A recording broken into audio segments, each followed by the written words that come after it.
Good morning, everybody. This is Valerie from Delforge. Good morning, everybody. Good afternoon or good evening. I know I've got quite a few people from all over the world. I'm going to wait a few minutes to see if everyone is joining me. And let's have a look.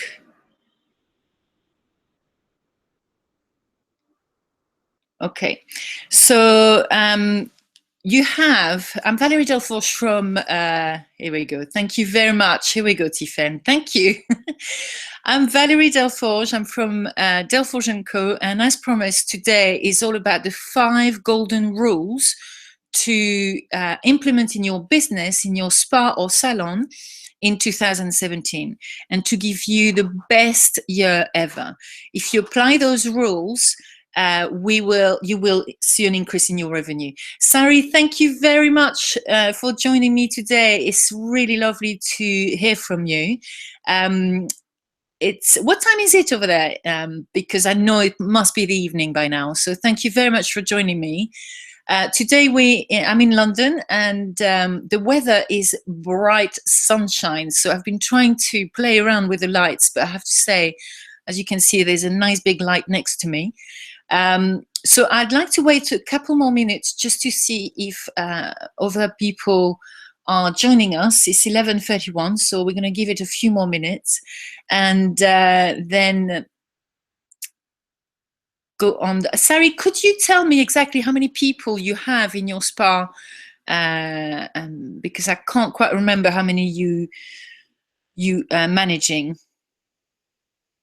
And also, what time is it? And Tiffen, how are you today? I'm just trying to get everyone chatting to me. What's going to happen today is I'm going to share a presentation with you, and I will be talking through the presentation. With that presentation, I will every now and then have a look at the chat, so you can ask me questions in between on the chat, and I will be able to answer them as we go along. So I believe we are going to start. I'm just checking. Okay, hello, Sasu, hello. Thank you very much. And Tiffen, thank you very much. Thank you for the presentation. Thank you. So we've got 2 Tiffen on the call today. I'm sure, Tiffen, you've been here before, so both of you actually. So it's really, really nice to be talking to you today. I'm just super excited. It's my first webinar for 2017, and I was very keen to share with you the 5 key elements that is going to support your growth in 2017. So I'm just going to wait one more minute, because I know we had a few more people booked in, and it's just one of those things that time is going quickly, isn't it? So if you'd like to tell me on the chat how many people you're managing and how many rooms you have, that would be amazing, so I can have a little idea.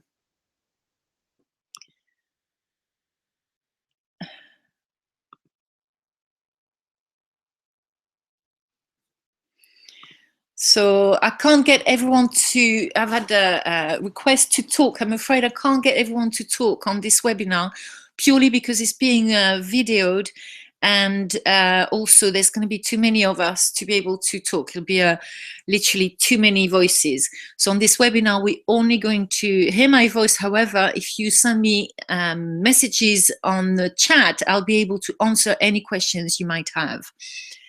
So I believe it's 11:34.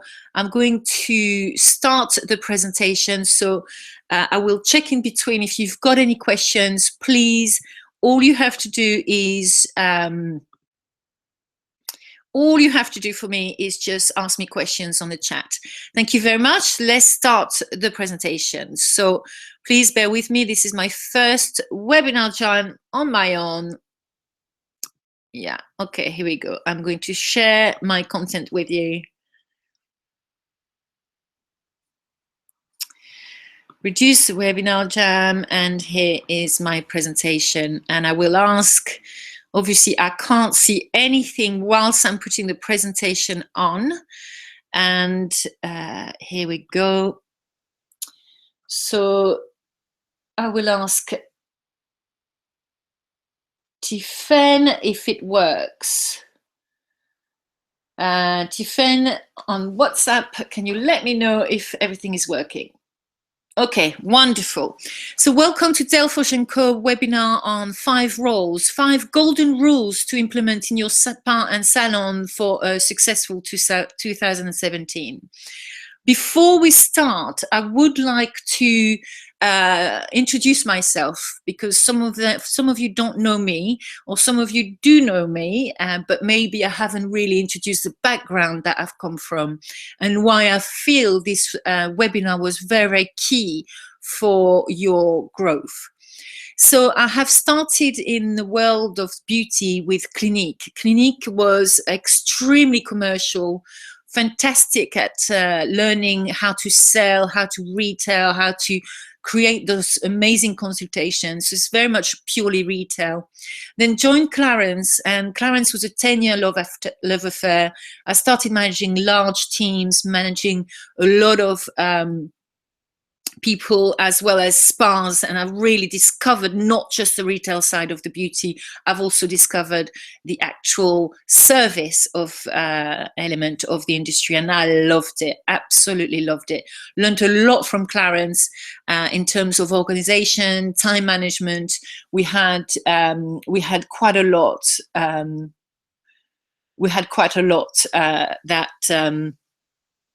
that was happening. So really loved Clarins, and from there I actually opened my own salon, my own little beauty salon in Saffron Walden. And it's not on there because at the time we didn't really have social media, and with social media we had, hold on one second, I'm just receiving a mail from a text from Tiffen telling me I can start, but I have started, so I am hoping it's all working. So my little salon was amazing. It was in Saffron Walden, and really tiny village near Cambridge. Loved it. We didn't have social media. Social media did not exist. We had just purely a little salon, and I had to do my social media on handwritten letters, sending it to my database, and it was a salon that had been existing for 10 years. I think for 10 months with my beauty salon, I learned more than 10 years with Clarins, purely because I had to become extremely commercial, extremely positive in times where I didn't have necessarily the money, or it was very, very difficult in terms of suddenly it's all down to you. All your PR, all your budget is down to you. So I learned so much. For personal reason, I had to sell my salon, beauty salon, and I moved back to London, where I worked with L'Occitane. And actually, no, sorry, You Are Beautiful. You Are Beautiful was incredible. It was biggest, it still is the biggest beauty salon in Harrods. So it's got 25, at the time, 65, sorry, beauty room in Harrods and 43 hair chair. They wanted to open a salon in Kingston, so south of London. And I did that. It was absolutely amazing. First time I've worked with hairdressers, first time I worked with nail technicians. Loved it, worked with L'Oreal, kind of really pushed the business. So I started from when it was just a shell. We really went from the whole of the building, the whole of creating the whole business, basically. I had 2.5 years with You Are Beautiful, brought it up to what I needed to bring it up, and then moved on to L'Occitane. L'Occitane is a French brand. It was in the UK, and L'Occitane is purely retail. They have got therapists, however, and they wanted me to open spas in the UK. Stayed with them for a year. Absolutely loved L'Occitane. Very, very detailed, very passionate about retail sales. But in a way, they realized that having a spa was costing them too much money, so they decided to not go ahead with it. So after about a year, I realized that, yes, I love retail, but I love the service element. So I joined Bliss Spa in the UK, which is a beauty salon, a big spa in London. It's got 50 girls account, and it's in Chelsea. Absolutely, possibly the most difficult, challenging role I've ever had to do. The team was quite intense. The first time I got there, I was told by one of my team members, Valerie, you're the number 9th manager in 9 years. Good luck. So I had to work very, very hard to not only get the respect from the team, change things around because they were on minus 27. And in a year, I managed to do the figures of a plus 5, which was quite huge on the target because we were on a £2.2 million account. And from that, Steiner at the time had bought Elemis from Starwood's Hotel. So they said, would you like to be, please, the head of spa operation for Steiner? So I had 8 spas to look after, which was Elemis Day Spa, Mandara Spa, Bliss Spa, and I had 3 spas international in St. Petersburg, Doha, and also Barcelona. So it was great. I loved being head of spa operation. I loved absolutely everything operational. I understood how to make everything commercial through all of the experience that I had. But I was getting more and more people asking me for help. And I realized that it was time for me after 25 years that maybe I needed to go back to give my experience to people that actually needed it. So I founded Delforge & Co. and became commercial trainer, which I'm doing this on a global experience at the moment. I'm also doing coaching, so global business coach. And at the moment, I'm also judging for the World Spa and Wellness Award, the Professional Beauty, and the British Hair and Business Award, which has just passed. So this is me. I just wanted to give you a little bit of background because it's important in these webinars to understand that actually who are you talking to and what do they have to give you. I think for my experience, I've had actually not long ago somebody asking me, Valerie, why aren't you focusing just for the spas? Why are you focusing on everything? You know, I'm focusing on the hairdressers, I'm focusing on nail technicians and everything else. You know, for me, the beauty industry has so much to offer, and we need to be more and more diverse in what we have to offer because there's more and more competition, but also because people are expecting more in terms of clients. They expect more. I went to Russia, and I'm not sure if lovely Oskana is listening to us. I know she registered, but if not, I will send you the link to this video. And the spas there are incredible. They realize that they need to offer everything from hairdressings to nail salon. They have as much importance as being a massage therapist. And when I look at that, you know, when I look at what they offer and what they've got to give, I'm thinking, yeah, we need to be more diverse.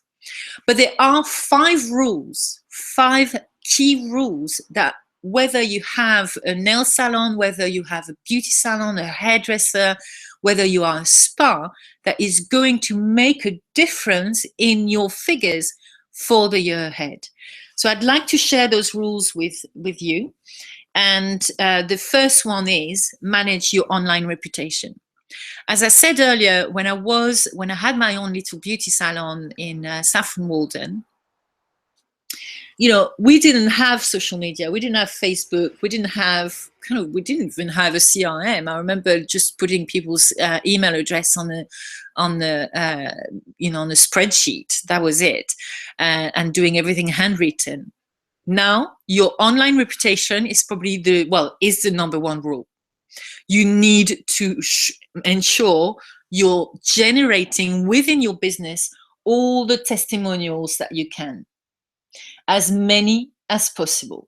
It is crucial that the testimonials are used. It's crucial that you are putting them everywhere. You need to encourage them. If you go online to book a restaurant, you know, I can't book a restaurant, I can't book a hotel without looking at the testimonials of that particular business. I just can't do any of that. And think about you when you go on holiday, when you do something, do you look at what other people think? Sometimes I look at the bad ones. Actually, most of the times I want to know the bad ones. I want to know what's going on. What is this business all about? And sometimes if I find a bad review, it doesn't mean It really doesn't mean that this restaurant or this holiday or this spa is bad. I just look at how the business has responded to that particular bad review. And it's your professionalism that is going to make a difference. So answer within 24 hours is crucial to managing your online reputation. Encouraging them is crucial to managing your online reputation. You can encourage them with the systems that you have, but you can also encourage them with for example, a book on reception, with asking your therapist or your hairdressers to tell your clients, please don't forget to leave us a review. You know, they're the best one to talk about, to encourage your reviews, actually. They're the best one. They've got a one-to-one contact with those customers. The key is to answer to every single testimonial that you have within 24 hours. We are operational. We can't do it straight away. So within 24 hours is okay. But we are a nation. We are actually more than we are. Everybody is faster and faster in what their expectations are. So 24 hours is the maximum. Encouraging them is key to get your testimonials. It really is. And stay professional at all time. And for me is the most important element of the online reputation. Take the dialogue of 9. I've put that there because if you have somebody that's being difficult, you answer that testimonial publicly. You say, thank you very much for your feedback. Let us give you a call and find out if we can do anything further, or let me email you separately. Just something very professional for that particular bad testimonial. It's really, really important. I have seen some horror stories, and if you look online and look at other people's Facebook or any kind of, type on Google bad testimonials, or type on Google bad answers or bad arguments on social media, and find out there is some horrors out there. You do not want to start a war online, and that's really the key to your online reputation. So you need to go with your testimonial, you need to encourage them, you must answer them within 24 hours, you need to stay professional at all time. It's very difficult sometimes because we tend to take things personally, but you must take the dialogue offline. Answer the testimonial and take it offline. But most of all, use them everywhere. I have seen spas and salons collecting all of these amazing testimonials. Maybe you have a third party that does that for you.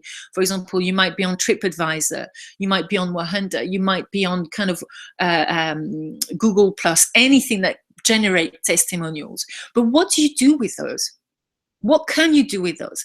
Once you have generated those testimonials, I will give you an example. Put them on your website. The website is where people is going to look. Put the testimony on the website, and ideally the first thing that the customer will see, because that will give whoever's going to look at your website. By the way, it only takes 3 seconds for someone to be passing by your website and just being fed up with it. So if they see a testimonial straight away, isn't that encouraging them to look further? So remember the number one rule for your online reputation: manage it. It is going to bring you customers. If you don't have testimonials, start now. This is the year. If you have them, use them everywhere. Use them, I tell you where you could use them is in your email signatures. When you send an email to your database, when you send an email to your suppliers, when you send an email to everybody, use them. You never know who is going to look at those. I used to have testimonials under my signature in my email, and I change them every single week. Every week is going to change. If every week is too much, do it every 2 weeks. So every time, whenever I send an email, it'll be a different testimonial. As I said, the website, it could be even on the mirror in your business. It could be maybe on reception. Here's what people say about us. It could be a wall of testimonial, anything to reassure people that they're investing their money in somewhere that they want to be in. So I hope this is quite clear. This is probably the most passionate rule for me, because as I said, we never used to have to do that before. But I've realized now that your online reputation is everything and is got to happen right now. And if it is happening right now and you have got enough testimonials, then step it up and use it everywhere. The rule number 2 is the gaps in your diary. Now, this is probably, I'm obsessed about quite a few things, but this I'm obsessed with. And I'm going to tell you why I'm obsessed with the gaps in your diary. 5-minute gaps. Now, when you have an appointment, somebody booked for an appointment at 11 o'clock and their appointment finishes, let's say, at 12 o'clock. The next client is booked at, 5 past, 10 past, quarter past 12. That 5, 10 or 15 minutes gap costs me. It's going to cost my business. I want to show you, and I would like you to take a calculator right now and look at how much a 5-minute gap is going to cost me. On this instance, I took £50 per hour. If I take £50 per hour, it's basically divided by 60 seconds. Sorry, there's 60 seconds in a minute. So what am I doing? Yes, so it's 0.83 pence per minute. This is, oh my God, I am so sorry. I'm trying to actually explain this, but I'm going to restart all over again. Let's say you do on an average £50 an hour. It might be you do £100. It might be you do £20 an hour. You need to work and you must know your pound per hour. Okay, so you generate every day £50, or on an average £50 per hour. You divide that per the minute, that gives you 83 pence per minute. Okay, so you are generating on an average 83 pence a minute. Okay, multiply that by 5 minutes, that's £4.16 for 5 minutes for 5 minutes. So you're generating on an average £4.16 per minute. That is if you do £50 per hour.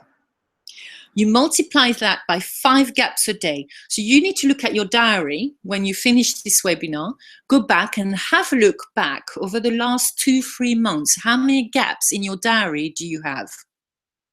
So £50 per hour on an average is 83 pence per minute. Multiply that by 5 minutes is £4.16 for 5 minutes. Multiply that by 5 gaps a day is £20.80 a day. Okay, now you're going to think 5 minutes gap is costing me £20.80. So what? Big deal. What big deal is that? Okay, well, let's multiply that by 6 days a week. That's £124.80 a week. Multiply that by 52 weeks. That's £6,489 per year. Now, does that make sense? I feel like I need to go back into the room just to check if there is any questions, because I want to be clear on this. 5 minutes gaps cost me £50 per hour. If that's what I'm generating, you might be generating more or less. But if I have gaps in between my diary, that 5 minutes gap is going to cost me up to 6,000, maybe more. You might have on an average 10 gaps a day. You might have only 2. It's still going to cost you money. Now, I'm going to stop this slide. I'm going to escape this, and I'm going to go back to the room to see if you've got any questions before you carry on. Because as I said, let me stop sharing. Let me go back. Let me just check that you have got any questions whatsoever before we start. Okay, I can't see any questions. It's very, very important that you understand the 5 minute gap. So that's why I want to know if there is any questions whatsoever in this. Okay, is there any questions on the actual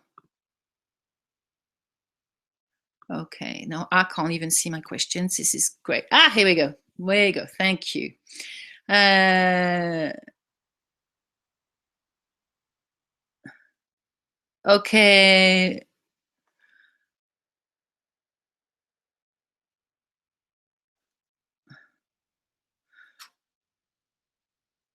Okay, so some of you had problem with the actual link on YouTube. It seems to be working. Thank you very much. Okay, so hopefully you're seeing this webinar, Sarsu, and I'm not sure if Sari is still here and she can see the webinar, but it seems to be working on YouTube. Could you let me know quickly on the chat? Let me see on YouTube if it works. If you have understood the 5-minute gap.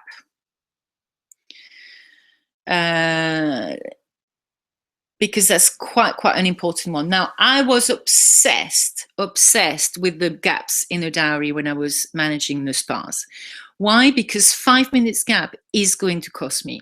And if you think in Bliss Spa, when it was a £2.2 million account, we were doing £120 on an average per hour, which meant that we were losing about £10,000 a year on potential business. That 5 minutes, that 5-minute gap between your appointment, that 10 minutes, that 15 minutes is absolutely huge money lost. Because if you think about it, when you've created your actual when you've created your appointments, you've created them with perhaps some time to catch up for the team. So not only you're giving them catch up time, but on top of that, you're giving them 5 minutes break. So what are they doing with that 5 minutes? I mean, I don't actually mind if they're retelling. Actually, I don't mind if they're selling, but they're not necessarily. So I'm going to go back. It seems to be working fine on YouTube, which I'm very pleased to hear. I'm going to go back to my screen sharing with the presentation. I hope you're getting the whole 5 minutes. It's very important to understand what that is all about. Do not have gaps in your diary, basically, in between appointments. Very important. It's going to cost you. So take your average per hour and then work out how much it's costing you per year. Make it your priority. I used to be so obsessed about gaps in a diary that the girls at the end on reception used to say to me before I joined, Valerie, we've only got 2 gaps in the diary. We've tried to move the clients, but they didn't want to. So just to let you know, we've got 2 gaps. That's fine. As long as you've tried to move the diary around so I can't see any gaps, I'm happy. There are some days that you're going to see gaps. There are some days where it's going to happen. Absolutely. But remember, a gap will cost me. Make it an incentive for the teams. I was so really focused on those gaps that I made an incentive. So if there was less gaps, I knew I would lose less money. So I made an incentive for the reception team in order for them to manage my diary properly. There's got to be some kind of lateness policy. There's got to be a lateness policy happening within your spa or your business for your diary. I'm talking about clients, but however, in severe cases, for example, there was a hairdresser I was dealing with, he was constantly late. After a while, there's got to be a policy because people get fed up. Because lateness costs you as much as a no-show policy. Now, if we want to talk about no-show, I think I need to do a completely different webinar on no-show policies, because that is probably one of the biggest problem in diary management. So the gaps we never think about. We think, oh, it's only 5 minutes, it's fine. No, 5 minutes cost you. But the no-show, not only it costs you because the lady hasn't turned up or the gentleman hasn't turned up, but it also costs you because you could have had someone else in the meantime. So it's a double cost with a no-show policy. Now, You can do all sorts of things with no-show policies. I don't really want to get into it because I do think that's a webinar in itself. Some people have problems with the no-show, some people don't. But if you do have a problem, email me and I'll be able to tell you when I'm going to do a webinar, which will be in February, on the no-show policies, because it can be quite a big issue. One of the best thing that I've ever seen for the no-shows that generated less gaps, less difficulties for the diary was if there was any treatment of £70, there was a 50% booking fee.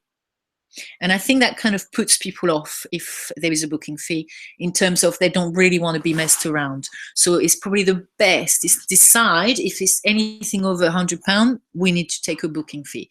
If you think about it, I do it with my dentist, I do it with my doctor, I do it with all sorts of different kind of people, and I don't really mind because I'm serious about that appointment. So if you want to have any kind of doctor's appointment, not that I've ever had lip filler or of all sorts of things, you will have to pay or put a deposit down. So think about that. And communicate it to your team. It's so important because a lot of time we create something, we do something, but actually the team is not aware. But the team needs to be aware why you're so obsessed with the diary management, why you're so obsessed you don't want to see any gaps. They need to understand, make the math, you know, that pound per hour, find out your pound per hour. So it's £50, £100, £20. How much are you generating on an average per hour? Work out what is it like for 5 minutes and work out how many gaps on an average you get for a day, for a week, for a month, and then you'll be able to work it out for the year. So you will know how much you lose. Communicate it to the team. Make them understand that 5 minutes is not acceptable. You can't see that. And if it does happen, okay, fair enough, it does happen. Sometimes there's nothing you can do about it. But you don't want to see it too often. It can't be a habit. That's what I'm trying to sell. So rule number 1 was managing your online reputation, which is going to be the biggest thing. Your rule number 2 is your diary. Your diary is your bread and butter. So I was, as I said, so obsessed with my gaps that everybody was texting me before I went to work to let me know, please, Valerie, be aware there are 2 gaps. They were scared. You know, I'm not saying you need to go out there and scare your team, but if you're not obsessed about it, if you don't really communicate it to your team, they're not going to care and they're going to book the people when they want. So for example, if the customer is booked at 12 o'clock, finishes at 1, and another customer wants to come at 1:15, your team might be, oh yeah, that's fine. We're free. No, it's not fine. That's 15 minutes gap. I have less chance of booking somebody for 15 minutes than if I book her in for 1 o'clock. You know, when you go to a dentist, when you go to a doctor, they don't tell you what time do you want. They say to you, I've got a 1 o'clock or I've got a 3 o'clock. They are in charge of their diary. Be in charge of your diary and be in charge of your gaps in between your appointments. Okay, so rule number 3. Now, this is another big, passionate element of my management. And it's regular meetings. Now, some of you might do this already. Some of you might be on your own. You might actually be on your own. So thinking, well, why do I need meetings? Do you know what? Meetings facilitate communication. You might be someone that rents a room somewhere. You need to have that meeting with a manager that maybe you're renting from. You might need to have a meeting with your accountant every 2 months. You might need to have a meeting with, so if you're on your own, you've always got somebody you need to make sure that you've communicated to properly. If you are a spa or a salon and you've got a team to look after, regular meetings facilitates communication. I've actually done a article about this that I will be putting out tomorrow on regular meetings and why they're so important. Monthly team meeting needs to happen as well as individual team meetings. Now, if you don't take your diary for the year, and this is what I've done every single job, and I'm still doing now, who do I need to have regular meeting with, and when can I fit them in? I know I need to have a team meeting every month. I'm going to slot that in every month till the end of the year. My individual meetings are going to happen every quarter, especially for large spas. You're not going to have an individual meeting every single month. That's going to be a little bit difficult. You could put your assistant in an individual meeting every month if you wanted to, if that could be happening. But you, on the higher level, you don't necessarily need to see your individual meetings every single month. That would be a little bit too much to handle. But definitely every quarter. I used to have teams up to 250 people, 220 people, sorry. And I used to see everybody every quarter. And the reason why I insisted on these individual meetings, the managers used to look at me thinking, but I'm seeing those girls, I can report to you. No, I wanted to have a rapport. I wanted to make sure they knew who I was, that I wasn't someone, that's not accessible. That was very, very important to me. I wanted to be accessible to everybody. Which was really, really crucial. And also, if they had a problem with their manager, I wouldn't know because the manager's reporting to me. So I need to know if there's any issues in the background. So it was kind of making sure that the communication was on the 360-degree angle, basically. So take your diary, fit in your meeting monthly, fitting your individual meetings every quarter. If you've got a smaller team, do it every monthly. If you've got a big team, every quarter. Otherwise, your manager can carry on with the individual meeting. But the key I'm trying to say here is that every single year in January, you set up all your meetings. Now, if it's not in your diary, it will not happen. It's that simple. You're going to find an excuse. You're going to find something that's happening. Someone's going to be on holiday. You're going to be away. It doesn't matter if you're on holiday, if you're away, if you're sick, the team meeting is still happening. If there's individual meetings that are booked in, you've got to do them. It's in your mind and you have to achieve those individual meetings. So therefore, maybe something's happening that week. You have to move them. That's fine, but at least they're in your diary. If they're not in your diary, it's simply not going to happen. Your individual meeting is going to be a verbal contract. Is someone when you have an individual meeting with someone, they tell you, isn't it? They kind of say to you things that they probably wouldn't if you was with them, on a team meeting or on the shop floor. So it's like a verbal contract. It's like talking to somebody verbally, making sure that you're affirming everything you want to confirm with them. It also allows you to create an individual personal plan. It allows you to create something that's so targeted for them that they feel comfortable with it. And it also gives them a yearly plan, a yearly focus. But make sure your focus is there. So therefore, you must have your individual meetings and your monthly meeting planned. You don't have to conduct the monthly meeting all the time. As I said, you can just give it to someone else to delegate if you're on holiday or you're going away. But it's important that you have them planned. And as for the verbal contract, the individual personal plan, etc., that's something that at least is on your wavelength. You cannot manage a team if you do not make them a priority. There must be a priority, and for that, the meetings must be in your diary for the year ahead. So please, please, please do that. And I will promise you will never miss them. Rule number 4 is my favorite as well. I'm telling you all my favorite. If you're going to increase the revenue, is the retail strategy. I mean, the retail is literally what you need to focus on. If you're going to increase your revenue, is where you're going to increase your money.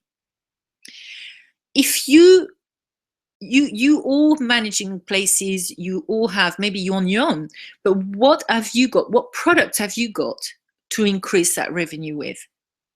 So you can create a bi-monthly focus. But to me, is also focusing on impulse buy, which is very, very, very important. So impulse buy is, for example, on reception, a ball with, the £10, £15, or, 10 euros, 15 euros, no more products where people are going to buy because they feel they need it straight away. So think about when you go to, in the UK, we have a shop called Ryman's.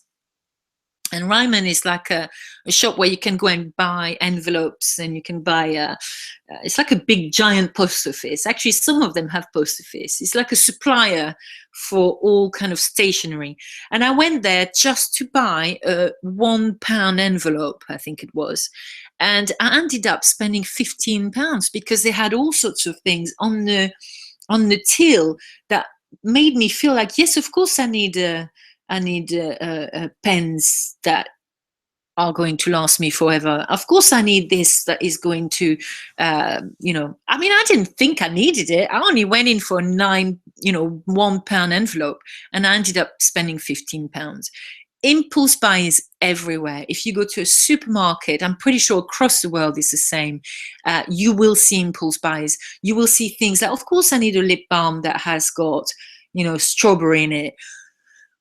You didn't go in there for strawberry lip balm. You probably went into the shop to buy your bread. But the impulse buy are very, very, very important. Your bi-monthly focused or your monthly focused, what you want to focus on in retail is very important. If you don't have a focus, the retail won't happen. And you need to set targets. And this is whether you work in a spa, a beauty salon, on your own. If you don't have targets, or you know what you want to achieve, you're not going to achieve it. Okay, that's really important. What are the new products coming in? What are they? Where are they? Have you trained a team? Enticing merchandising, and also short time incentives. So enticing merchandising, I'd like to kind of, without offending anybody, what's happening with retail, you can see when a spa or a salon loves retail, because the retail is alive. You go in and you want to try the products. You want to try the latest products. You want to, look, there's a new product coming in, and this tester, you open the tester and it's beautifully clean, and it smells divine, and you've really got something amazing. You can touch it, you can feel it, you can play it. You've got a story about the product. You can read about the story if there's no one about this product. The problem we're having in spas, in mainly large spas, or in salons, some of them, is that it's not appealing, not enticing. I feel like I can't touch it. I feel like I can't touch the retail. So go in your spa or your salon as a customer's point of view. Do I feel that the retail is sterile? Can I actually open the tester? Do I feel comfortable in opening a tester? Do I feel comfortable asking about this product? Is there a new product for me to focus on? And most of the spas or the salon that are struggling with retail, you can see it purely on a merchandising point of view. If I open a tester and it's filthy, it's dirty, it's greasy, and it's sticky, and it's stuff around there, it smells like it's gone off, do you think I'm going to spend £30 or $50 or whatever it is on this product? No, thank you very much. I'm going to go to the pharmacy down the road, or to this we have a shop called Boots. If not, you're not aware, you can buy a cream for £1.99 in Boots. Why should I spend £30 or £50 on a tester that's disgusting, and on products that I can't even feel and touch? So a lot of problems with retail is that the merchandising is very, very sterile. It doesn't make me feel like I want to touch it. It's also not enticing the new products. I don't know what the new products are. And if I do know the new products, it's not really doing anything for me. So look at that. You must make sure that you look at that and what they look at, what they are like. Impulse buy, think of one product every 2 weeks. Think of one product that is £10, £15 maximum to entice your client, to entice them at reception or wherever they pay to say, oh yeah, I need the lip balm. We are creating as customers, we want last minute deals. We're very impulsive. You know I'm very impulsive when I go out and want to buy something. We are very impulsive. We actually decide very, very much last minute. So again, I'm going to do a webinar, but it will be a paid webinar on the retail strategy in February. And we're also doing a retail seminar in France for 3 days in April. So you do have to speak French for that one. But otherwise, there'll be a webinar for the retail strategy. I've also got one-day workshops going on in February in the UK. And I'm absolutely passionate. I can go on and on about retail. But if you're going to focus on something and you take one rule out of this webinar, just focus on the impulse buy, focus on your bi-monthly or monthly focus on your retail. What is it? Look at your merchandising, change it. Do you know what? If you go into a spa and you look at, oh, great, I've got these wonderful products. They're amazing. I love it. But after about 4 months, you walk in the spa and you can't see them anymore. You can't see them because it's not been changed. Do you think your therapists are going to be really enticed to love your products if it's always the same? They're not. They've got to feel that you're loving those products. They changed, the displays changed. For example, it's going to be, I feel like it's going to be April soon because it's so sunny here, but it's going to be Valentine's Day. What do we have for Valentine's Day? It's going to be, I don't know, the season of waxing. So you're going to put the scrubs at the front. You're going to have a pot of scrubs for people to use and try. You're going to get the therapist to use them on themselves. Love the retail, and retail will love you back. And this is where you will increase your revenue in 2017. Please come and join me in my paid webinar in February. I will send you the links in beginning of February. And if not, we in France for 3 days. I am passionate about this and I will go on and on about this. I'm going to stop and give you the rule number 5. Manage your budget. Yeah, one favorite one. Manage your budget. Now, some of you have big spas and businesses for a while. You're kind of looking at it, I think, yeah, okay, I know how to manage my budget. Thank you very much. I've got my accountant doing my P&L. It's absolutely fine. You will be surprised how many people do not know their costs. Now, my question to you right now is, do you know your cost? Do you know how much you're spending every single year on absolutely everything operational, on your wages, on everything? Know your costs. And why? There's a very, very big reason why. Is you're going to have a weekly breaking point. To understand your cost, you need to make sure you manage your suppliers. Challenge your suppliers. Can you get towels somewhere a little bit cheaper? Can you get something else cheaper? Can you actually, I love my suppliers. I was very respectful to them because I think they've got their own jobs to do. But, every now and then I would challenge them. I would want something because, I'm spending a lot of money on them. Why do you need to know your costs? Is because when we have a target as a spa manager, and obviously you're going to give your target for your team if you've got a team. If you're on your own, this is even more valid for you. But I used to know my costs for the year. Okay, so I used to know that, let's say, for example, I would spend £100,000 for the sake of it. If I take £100,000 for the year, this is my cost for the year, and I divide it by 12 months, by 52 weeks, sorry. I would divide it by 52 weeks, okay? So if you take your cost, if you know it now, just take a calculator, okay?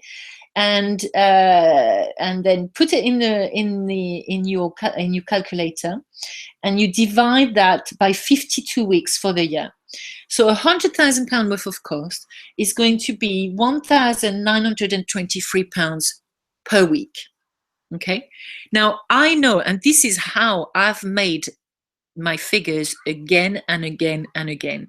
And this is why I've always focused on my costs and what it is, what was my breaking point. So if I've got 100 grand worth of cost for the year, I divide it by 52 weeks for £1,923 per week. If I can do that figure, that means everything I make after that, so let's say £2,000, I will be in profit. So I knew that Monday, Tuesday, Wednesday, possibly maximum Thursday, I want to do as much as possible, because by Friday, Saturday, Sunday, I'm going to be in profit. Okay. Now that breaking point is not necessarily something you want to share with the team. You want them to be pushed further. You want them to not necessarily worry about the cost. You want them to really look at how much they've done last year. You work their target differently. But that breaking point with your costs allows you as a manager to know you are profitable, to know you are going to achieve your target. And it's also making it a lot more achievable rather than when you look at the big target you've been given. Know your cost. Very, very important. Obviously, some of you have KPIs, but if you don't have KPIs, please set them by KPIs. One of my favorite KPIs, so it's not just for them to achieve their targets, obviously, but one of my favorite obviously was how much they're achieving on retail, obviously, but also the rebookings. I was interested in the rebookings, and I was interested in customer feedback. That could be a KPI. It can be anything. You can change it every quarter. I used to change the KPI every quarter at my individual meetings. So I would discuss with them what I wanted them to focus on. Not only I wanted them to achieve the figures, but I also wanted them to focus on the KPIs that I'd set for the quarter. Manage your stock is very, very important to manage your stock. Obviously, the more you're going to manage your stock, the better. There is a breaking point on your stock that you need to be aware of. If you have over 2% of stock loss, and that's probably because, I don't know, there could be theft in the spa, there could be breakages, etc., then your stock is not managed properly. You need to go back and have a look how you're managing your stock and what you are doing. This is the number one, the biggest cause of your budget being overspent is your stock. Now, what I mean by stock, by the way, is not just the retail stock, it's also your professional stock. You should know exactly how many facial you're going to generate per room with the products you've got in there. And if not, and you should train your team about how much they need to use, how much products. That's where we spend the most money, is on actual products, not just retail, but also professional. So your stock management, I will also do a paid webinar on this, because this also is a biggest thing that you need to focus on, and communicate it to the team. So communication is very key. I think I could put communication in every slide that I do ever for every single webinar, because if you don't communicate to the team, they don't know what they're working towards. Okay, so for example, the stock, managing your stock, a big part of managing your stock is is talking to the team about it. If you're going to take a product out of the shelf, I want to know. If you need a new product for your trolley, I want to know. If you need something else from the cupboard, I want to know. Some of you do it and some of you don't. So please bear that in mind, because managing your stock is the biggest cost. So we're at the end, and I feel like I've not really spoken to you. I feel like it's literally gone too quick, and I've still got so much to talk about. But it's almost, oh my God, it's almost an hour. So yes, I've got 2 more webinars coming up. I've got Create Your SOP manual for those who are desperately in need of operation procedures. Now, this is a very, very detailed webinar. It's not just a list that you will be given, it's a detailed list on everything. So what you need in each section of your manual. And handling difficult staff members, also one of my favorite, because as you know, I've managed quite a lot of people throughout my career. So yeah, I've kind of heard it all in terms of excuses and difficulties, but we get challenges sometimes. So, you know, we still can get challenges. So I'd like to share with you my way of handling difficult staff members, because they can really put everything down, can't they? They can really make your day a misery. So I'd like to really share what to do and the procedures to handle. Now, both of those will be paid webinar. It's only £29 to join me. It will be probably a little bit over an hour, to be fair, because there's a lot to say. This webinar today was free, and it's kind of much more to get the ball rolling, to give you a little bit of an insight of what I do. But those webinars, Creating Your SOP and Handling Difficult Staff Members, because they're paid, will be probably a little bit more detailed into what you need to do. And you also will be given lists and procedures to take with you. So I've been Valerie Delforge. What I'm going to do is I'm going to go back to the room. This is my email address and my website. If you want to kind of email me or look at my website, I would love to come and visit you wherever you are in the world. I'm kind of going global at the moment, so loving the changes of Britain. Although I'm going to come back into the room and you're going to see how sunny it is here. I've had to close all kind of curtains and everything else. I'd love to see if you had any questions at all on the matter, but I've got a feeling everybody is on. I've got a feeling that look at that, look how sunny it is. I can't even close, I can't even go anywhere else. I've had to close the curtains, but it's still there.